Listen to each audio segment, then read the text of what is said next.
Act 1, Firstborn. Once again, Jay Shadler. John Lennon was one of the greatest musicians of our time, but he had a hole in his life he could never quite fill. As a child, he was abandoned by his father. Sadly, a generation later, John did the very same thing to his own firstborn son, Julian. Julian Lennon was raised without the affection or the riches of his famous dad, and his feelings toward his stepmother, Yoko Ono, are as cold as this New York night. As you are about to see, if you grow up in the shadow of a legend, you have to search a little harder to find your own light. I want me mother!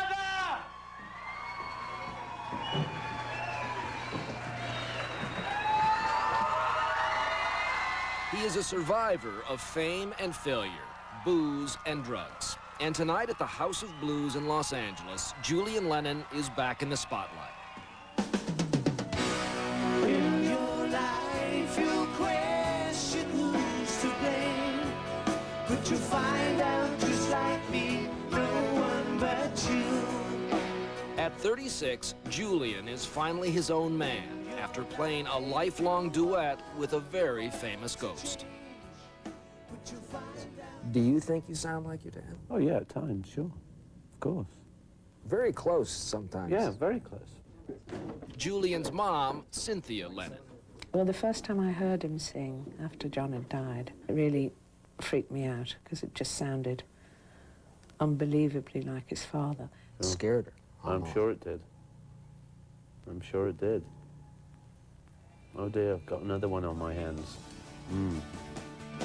'Cause I don't wanna know what's going on, but I don't wanna know what's right or wrong. I think that when you hear Julian sing, you can really hear the timbre of his father's voice. There are moments when it's almost identical.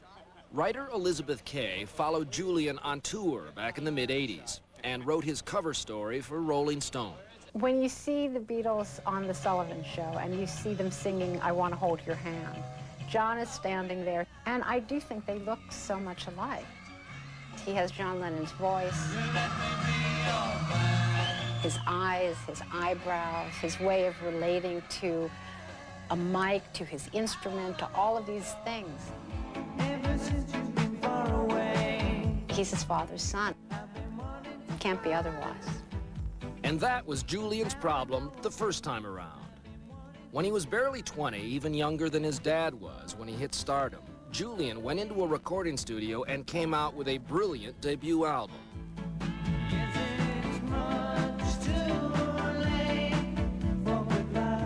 Velotte produced a top 10 hit and the seeds of his artistic undoing. Do you think that they were looking at you not as an artist at all, really, but as you know, a pretender to the throne? Oh, absolutely. It was not about me, it was about being Dad's son. Trying to cash in on the Lennon legacy, his recording label, Atlantic Records, immediately pushed Julian back into the studio. The result was a handful of second-rate albums and a first-class drug problem. He was drowning his great expectations in booze and cocaine. He was totally lost. Totally screwed up, hence the drugs, hence, you know, he was performing with a lot older musicians, session musicians, and he was 19, 20. Yeah. So he got sucked into it. In retrospect, this was the dead end of the road he'd been traveling all his life. Ever since his father first took him in his arms and announced he's going to be a little rocker. Julian and Beatlemania were born the same year, 1963. But John Lennon missed his son's birth. He was touring with his other family. On his few visits back to his London house, John was a stranger in his own home. It was hard for him to come to terms with what was going on at home, because he would be round the world idolized and screamed at, and all I knew was how he was when he arrived, which was exhausted. And of course Julian would want to see his daddy, and Daddy would want to sleep, so it was difficult. And it only got harder. By the mid-'60s, the Beatles' juggernaut was rolling away, and John's wife and child were not on board. Your dad's out there singing about all you need is love. Yep. He gave it to the whole world, Yeah. but not to you. Well, that ticks you off. Tends to tick you off a little bit. Yeah, of course. Hey Jude. Ironically, it wasn't John Lennon, but Paul McCartney who eventually wrote a song for Julian's heart. This classic Beatle anthem was actually an open letter to Jude, Julian. It was Paul's way of putting an arm around a lonely child. Oh, I like that one, too. I find it revealing, too, that among the millions of photographs taken of John Lennon, only a handful show him with his son Julian. It was just one of the rare occasions when father and son were together. As you see, So it's not surprising those few are keenly, if not always happily, remembered. I find that the saddest of the photographs of the two of them together. It's what they're not saying, you know. Right. There's a very much a sadness here. Yes. Whatever thin reed connected John to home and Julian finally snapped when John met Yoko Ono. It's presumptuous of me or anyone to describe their love affair. Certainly it was a complex and deep one. But like other Beatles fans, I remember at the time seeing those first pictures of them together as a couple and fearing that a usurper had come to steal my heroes. Of course, Julian and Cynthia had lost something considerably greater. For 10 years, from age 7 to age 17, Julian only saw his father, by now living in New York, a half-dozen times. This photograph was taken while John was recording Walls and Bridges. Too many walls, says Julian, not enough bridges. You just see me looking at the camera sort of, well, what am I doing here? What's this all about? You know, a lot of shots like that that just make you think, well, very sad, really. Out Very of sad. place. Very out of place. Not yeah. in his world. No, not in his world at all. Cynthia and John had been together for 10 years when she sued for divorce on the grounds of adultery. Press reports at the time suggested John had made a, quote, generous and proper provision for his wife and son. The reality was starkly different. Cynthia had agreed to a total and permanent settlement of roughly $180,000. No future royalties, no alimony, and just a small trust fund of $100,000 for Julian.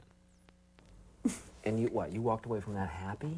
The lawyers kept saying you can take him for this, that, and the other, and I just wanted out. As a result, Julian, with a gold-plated name, became a blue-collar child of divorce, living with his mother in a string of working-class neighborhoods in southern England. But the kids probably thought, well, you're John Lennon's son. Probably thought you were a rich guy. Oh, absolutely. You know, rumors went around saying, well, you know, what he does for fun is pin 20-pound notes on the ceiling of his bedroom when he's bored, you know. Jeez. You know, and I'm trying to say, look, we haven't got anything, hello. Now, imagine this. In 1975, Yoko gives birth to Sean Lennon, and John becomes the poster dad for house fathers all over the world. Julian is 13. And went to the Dakota, and I mean, this is a relatively big room, but there was one in similar size, and it would just be filled with toys and climbing frames and cuddly, you know, you name it. Sean had it. Sean had it, and I just went, I see where the love's going with this, you know. And there's Mum and I scraping by, you know, and I just thought, thanks, you know. Did you tell your dad that? No, of course not. Especially then, because I was, you know, afraid of him at that point in time, you know. You know, I'd witnessed his tempers at an early age. I certainly didn't want the wrath of Lennon coming down on me at that age. You know, I was just trying to get to know the guy, you know. But of course, that would never happen. Julian, and to a lesser extent all of us, lost John to a madman and a bullet on the night of December 8th, 1980. It was right here in front of the Dakota Apartments in Manhattan. Julian was 17, and he flew here directly from London on the night of the murder. I saw the crowds. I saw the place where he was shot, you know, the Dakota. It was very dark with a lot of closed doors, you know, and Yoko hiding in the bedroom. Julian had to literally step through the murder scene over the blood of his father, the father he had just begun to know after all of those years of estrangement. I was trying to get to know more the last couple of times we saw each other. What were those moments like, Julian? Well, difficult, because, you know, he didn't know who I was really. It was both he and I trying to break walls down. Yeah. But never to be. You know. Never to be. I mean, that's That's a tough one. His father gone, now Julian's future rested in the hands of the stepmother he barely knew. When we come back, John Lennon's last will and testament, and how his widow would interpret it.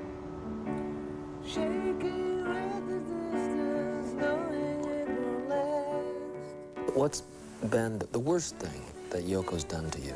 I would have to say that she's tried to negate us from the history books.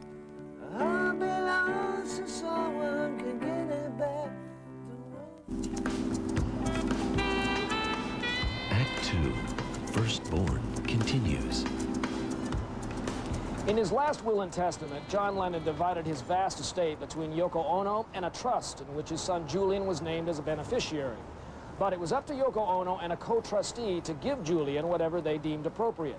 Over the next few years, Julian says his stepmother doled out only small sums of money and a few of his father's personal possessions. For so long, you had to choose your words very carefully about Yoko. Of course. Because you wanted the inheritance. You wanted what was rightfully yours. Yeah. I felt that I had certain rights. Yes, absolutely. Why do you think that your dad denied those rights? I mean, his last will and testament gave it all to Yoko. Yeah, I know her to be manipulative in many ways. You know, you go and bake the bread, I'll take care of the business. And it was more than the business. There was houses that Dad and Mum, when they were together, had bought for Julia, his half-sister, and their family. She and her family lived there the whole lifetime, you know. And when Dad passed away, Yoko proceeded to take the house from under their feet, basically.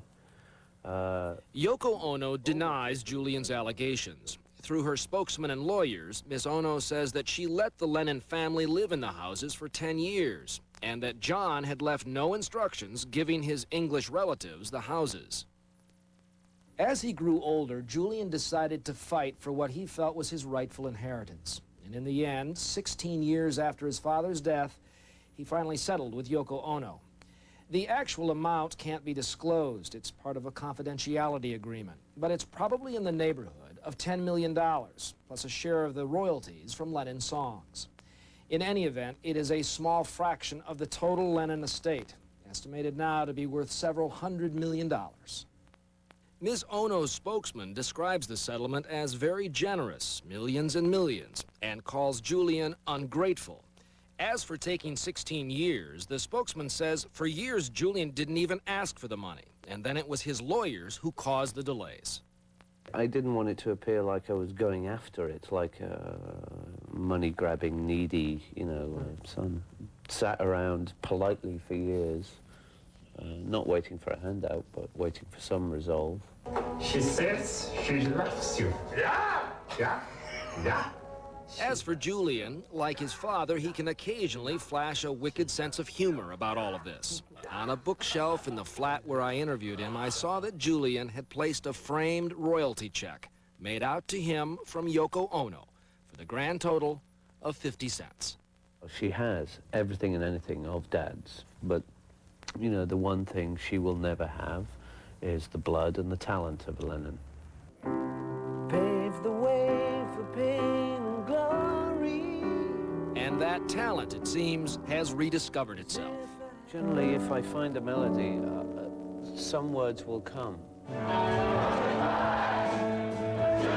His latest album, Photograph Smile, has met with universally glowing reviews. One critic calling it a flat-out masterpiece, another describing it as a glorious return.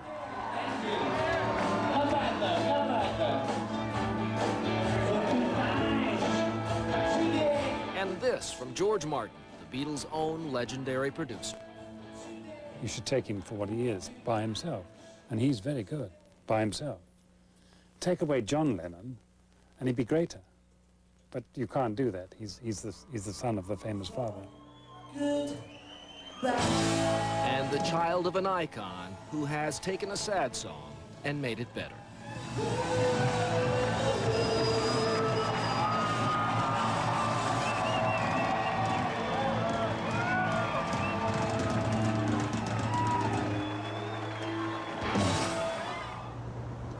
One personal postscript. This is an age fascinated with watching our heroes fall, and we journalists are often the first ones to swing the axe. If that's what I did tonight, then I failed badly. John Lennon's music brightened the world, but for his death, he may still have gone on to brighten Julian's life as well. John Lennon told us to be dreamers, and tonight, at the risk of being called naive, I'd like to imagine that happier ending.